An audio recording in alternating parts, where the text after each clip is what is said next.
오늘은 사순제 2주간 수요일입니다. 오늘 복음은 예수님께서 순환하시기 위해 예루살렘으로 올라가시던 도중에 일어난 일입니다. 예수님께서는 제자들에게 세 번째로 당신의 순환에 대해 예고하십니다. 무려 세 차례나 당신의 순환과 죽음에 대해 말씀하신 것입니다. 그런데 제베데오의 두 아들, 곧 야고보와 요한의 어머니가 등장합니다. 야고보와 요한은 예수님께서 각별히 아끼셨던 제자들입니다. 거룩한 변모 때도 겟세마니 동산에서 기도하실 때도 특별히 데리고 가신 제자들입니다. 아마 이렇게 각별히 아끼시는 것을 알았기 때문에 이 형제의 어머니가 등장했을 것입니다.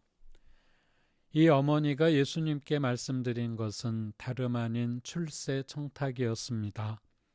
예수님께서는 너무나도 허무하셨을 것입니다. 예수님을 따른다는 것이 출세의 길이 아님을 누누이 말씀해 주셨는데도 제자들과 그 어머니는 여전히 예수님 말씀을 알아듣지 못하거나 알아들을 마음이 없는 것 같습니다. 예수님께서는 한 번 더 말씀하십니다. 너희는 너희가 무엇을 청하는지 알지도 못한다. 예수님의 제자로 예수님 곁에 있는 사람이 어떤 일을 겪을지 그 제자들이 모르고 있다는 말입니다.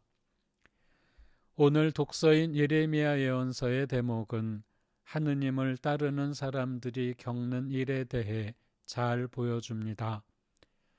예레미야 예언자는 먼저 자기 주위 사람들이 하는 말을 전합니다.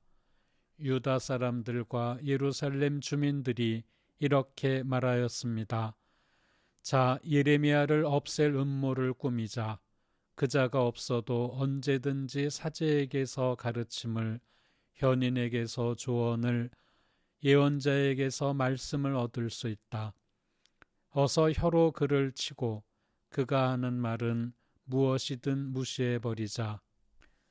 예레미야 같은 사람이 없어도 가르침을 내릴 사제가 있고 조언해줄 현인도 있으며 말씀을 전할 예언자가 있다는 말입니다. 물론 있기는 했을 것입니다. 그러나 그것은 거짓 가르침과 헛된 조언과 거짓 말씀입니다. 예언자와는 달리 듣고 싶은 말을 듣기 좋게 해주는 사람들은 얼마든지 있습니다. 예언자가 배척당하고 듣고 싶은 말만 해주는 사람들이 주류를 이룰 때 그 사회나 나라는 망하고 맙니다. 예언자는 하느님의 마음을 체험합니다. 예레미야는 하느님께 제가 당신 앞에 서서 그들을 위해 복을 빌어주고 당신의 분노를 그들에게서 돌리려 했던 일을 기억하소서 하고 기도합니다. 복을 빌어주고 하느님의 분노를 피하게 했건만 그들은 예레미야를 없애려 합니다.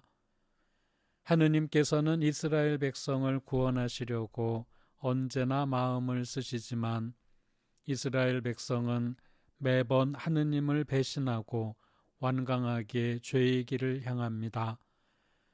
예레미야를 비롯한 예언자들은 이런 하느님의 마음을 몸소 체험하고 공감을 이룹니다.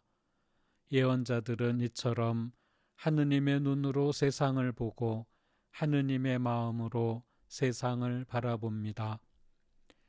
예수님께서는 야고보와 요한과 그 어머니에게 훈계하십니다.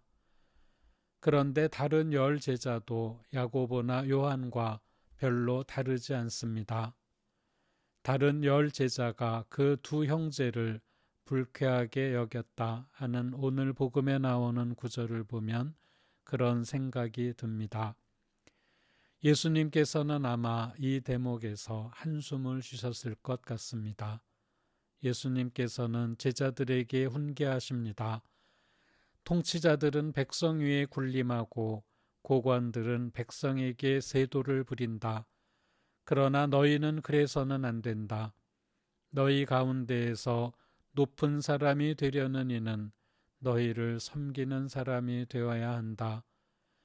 이 말씀은 일방적인 가르침이 아니라 서로 섬겨야 한다는 말씀입니다. 물론 높은 사람이 더 힘이 있기 때문에 더 크게 섬길 수도 있습니다.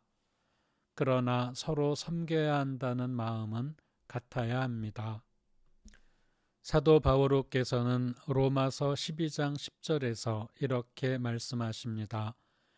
형제의 사랑으로 서로 사랑하고 다투어 서로 남을 존경하는 일에 뒤지지 마십시오.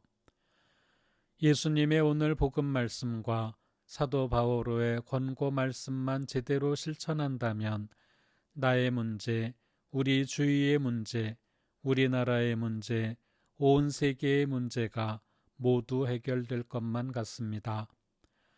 먼 나라의 일이나 미래의 일을 구상하기보다 지금 할 수 있는 일을 해야겠습니다.